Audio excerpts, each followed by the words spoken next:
제31장.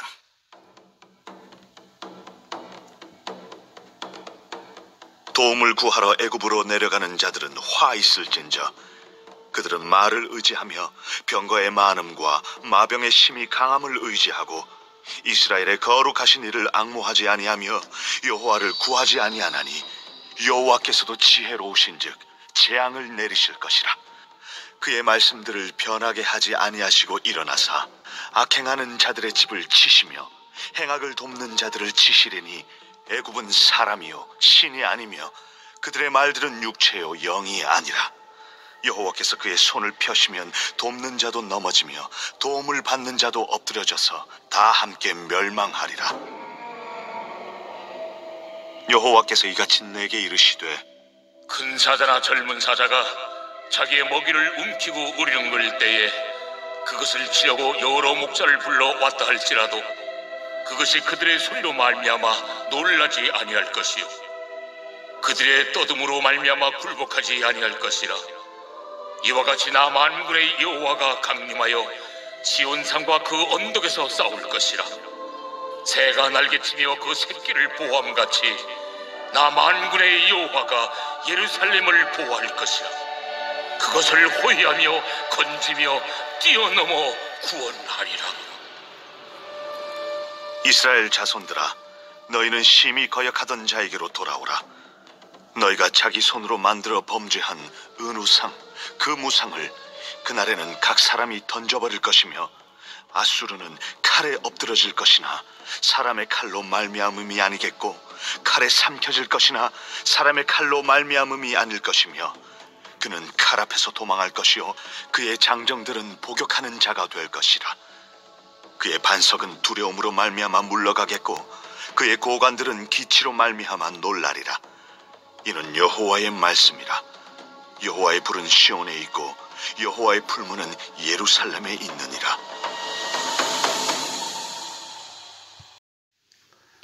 남유다는 아수르의 위협을 받게 되자 애굽을 의지했습니다.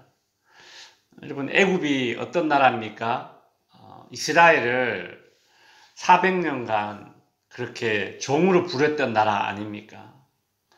하나님께서 이스라엘 백성들을 애굽에서 구해내셨지 않습니까? 근데 그 애굽을 다시 의지하겠다라는 것은 하나님이 하신 일을 허사로 돌리는 일입니다. 이사야 선지자는 애굽을 의지하지 말고 하나님을 의지해야 한다라면서 오늘 본문에서 또다시 외치고 있죠. 1절에 보면 도움을 구하러 애굽으로 내려가는 자들은 화 있을진저. 그들은 말을 의지하며 병거의 많음과 마병의 심히 강함을 의지하고 이스라엘의 거룩하신 이를 앙모하지 아니하며 여호와를 구하지 아니하나니.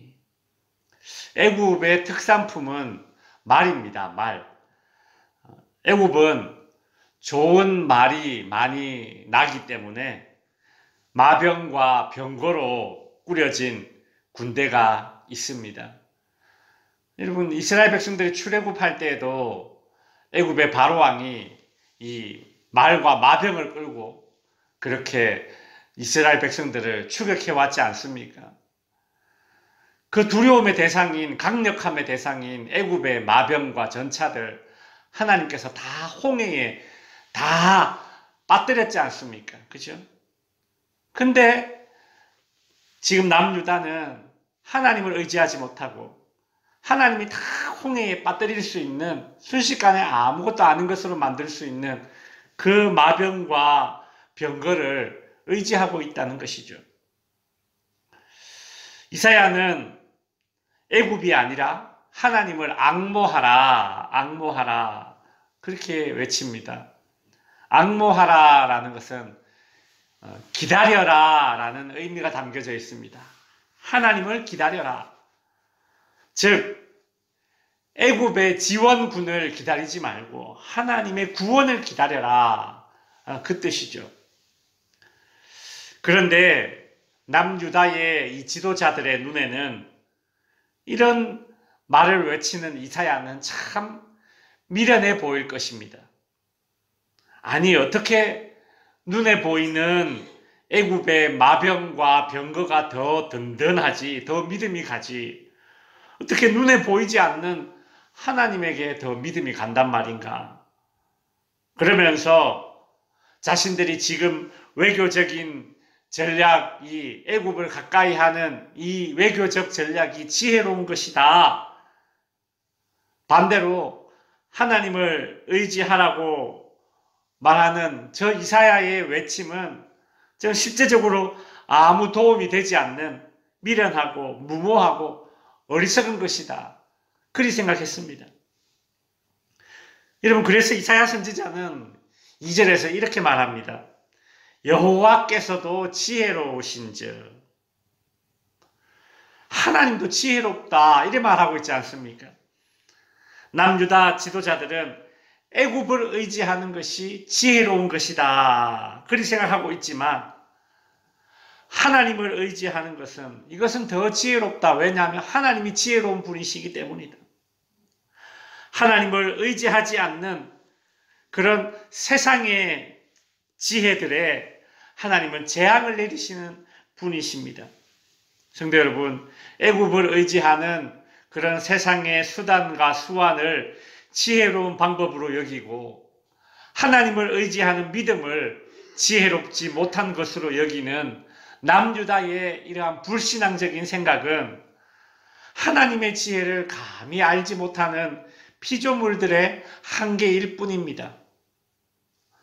어떤 유치원생이 자기 또래에서 이제 덧셈과 뺄셈을 아주 잘해서 칭찬을 받는다고 해도 곱셈과 나눗셈을 하지 못한다면, 그 유치원생은 곱셈과 나눗셈을 할 수 있는 그 초등학생에 비하면 여러분 지혜롭다, 수 개념에 대해서 그렇게 지혜롭다라고 말할 수 없을 것입니다.